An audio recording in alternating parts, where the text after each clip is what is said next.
Like cranberry juice cocktail. Yes. Dogface drinks chokecherry juice. Who's Dogface? Oh. Gonna cut that. Who's Dogface? It's that guy that's a Fleetwood Mac guy. Fleetwood Mac and cranberry juice guy. Oh. On the longboard. Oh. Yeah, that guy. I know that guy. Okay.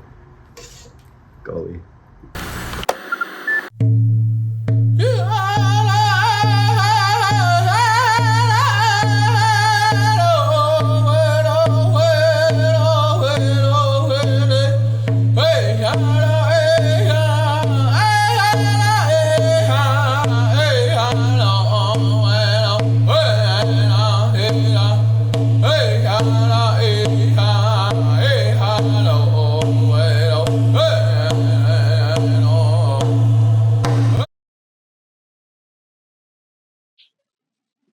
Dance, I'm back. Today we're applying what we learned about jams to another wild fruit, chokecherries. I haven't worked with chokecherries in a very long time, actually, probably since I was like really little, because I lived in Vancouver for a long time where they don't have chokecherries. So I was really excited that we found chokecherries here in the interior. Are there like health benefits to chokecherries? Yeah, so I had to Google this because when I was little, it's all these fruits and stuff, you know, my mom was just like, it's just good for you. Chokecherries have antioxidants, anti-inflammatories, and they are rich in vitamins. So your mom was right. Yeah, of course. She's always right. Okay. What are some safety precautions for chokecherries?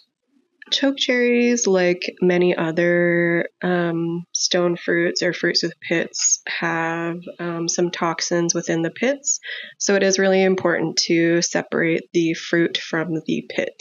Gotcha. So how do we do that? So I consulted with my mom on the instructions for how to remove the cherries from the pits, and to remove the fruit from the pits, this is also the same technique you do with rose hips. You boil the berries in a small amount of water to soften all of like the fleshy part of the fruit, and then you push it through a strainer or a cheesecloth. Multiple cheesecloths. Yeah, and we think the trick is to layer your cheesecloths, but we only had the one piece, so I think we ended up just pushing most of it through the strainer. But it is important, as we don't want to get sick. No, we don't. It's super important to learn everything you can about the wild foods that you're harvesting and cooking, and it's really good to always talk to a knowledge carrier or an elder beforehand to make sure that you're doing it safely. If you aren't sure, it's best to wait until you're able to learn from someone who knows. Part of respecting all of the foods that we eat is learning as much as we can about them so that they can keep us healthy instead of making us ill. So pectin is used to essentially like thicken and stabilize a juice-based jelly in a jelly that doesn't have a naturally high pectin content. So fruits like apples have a lot of natural pectin in them. So I think when making like apple jelly, you don't need to add pectin, I'm pretty sure. But fruits like the chokecherries, or if you're making rose hip jelly or Oregon grape? Yeah, Oregon grape jelly. I think they would all have like a lower natural pectin content, so they need the support of additional pectin to stabilize them. So there's powdered pectin and liquid pectin. We used liquid pectin, which is the first time I've ever used that. I probably wouldn't suggest going the liquid route. It didn't really turn out for us, but it still tastes good. And then, yeah, I would just follow the directions on your pectin packet. And what would you suggest, like, using a jelly like this? Or I guess we wound up with more of a sauce. Yeah, because we used that liquid pectin and it didn't totally work out for us, we have a bit more of like a syrup consistency. But it's really nice to have with savory dishes. So as like a dip, kind of like how you would maybe use barbecue sauce or something to dip your like roast deer in is what we did recently. You can also use it to make salad dressings like you've seen out there. There's like raspberry vinaigrettes. You can use the like chokecherry jam to do that instead of raspberry. Or you can just have it with toast or bannock. Awesome. Chokecherries taste kind of like a cherry, but a lot less sweet and maybe a little bit more bitter. But once you're adding the amount of sugar that you are adding to make jelly, it really mellows out the bitter flavor. And how did you learn about all this canning stuff? How did you learn about this stuff? Where did you pick it up? I learned about canning and wild fruits a bit from my mom.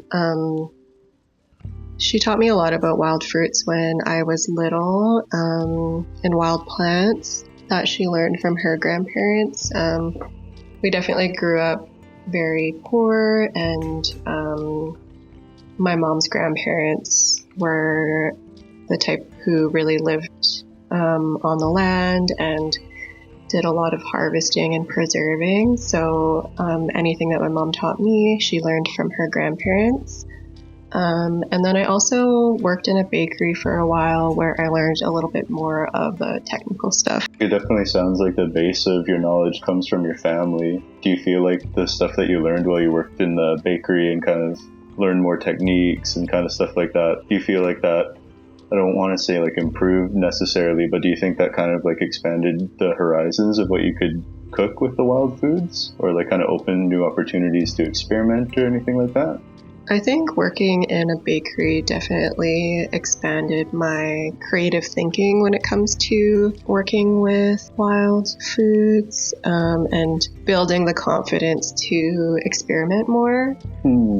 And how does it feel when you're like cooking or preserving or just working with traditional foods or wild foods in general? Like, when I'm working with traditional foods, I often think about my great-grandparents, because in my grandma's generation and my mom's generation, we did experience some disconnection and hardship, and I find that when I work with traditional foods, I feel like it like brings me closer to them, and I just know that they would be proud that it's something that I prioritize in my life today. How does being Métis affect your outlook on the land?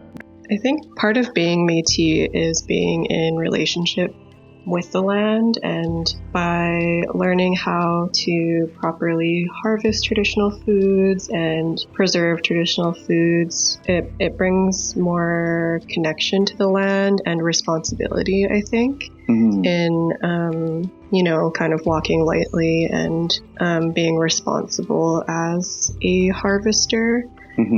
And I think that is part of, for me, being Métis. Definitely. When you are away from your traditional homeland, it's really good to build relationships and make connections with the nations whose territory you're on, and hold that respect and responsibility that way as well, to be a good and ethical harvester and guest.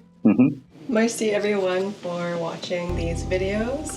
We hope that you feel inspired to start learning a little bit more about traditional foods and food preservation. Definitely. And, for myself and the rest of the team at Indigenous Youth Wellness, we all just want to say a great big thank you, Lim Limp, Kooks Jam, for all of the teachings that you've shared with us, be that your traditional teachings and your professional baker teachings.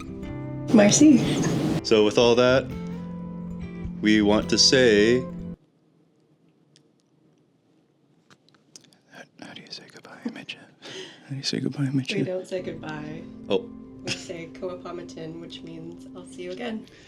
And I say White Ninawisa Sweekinchin, which means the same thing but Ninsilkshin. Cheers. Thanks again for tuning into this episode of Culture Bites. If you enjoyed this video, give it a like and subscribe to the channel. You can also check out our other content at Instagram, Facebook, and TikTok, all at Indigenous Youth Wellness. If you have an epic canning session or make a really tasty jam, take a photo and tag us. We'd love to check it out.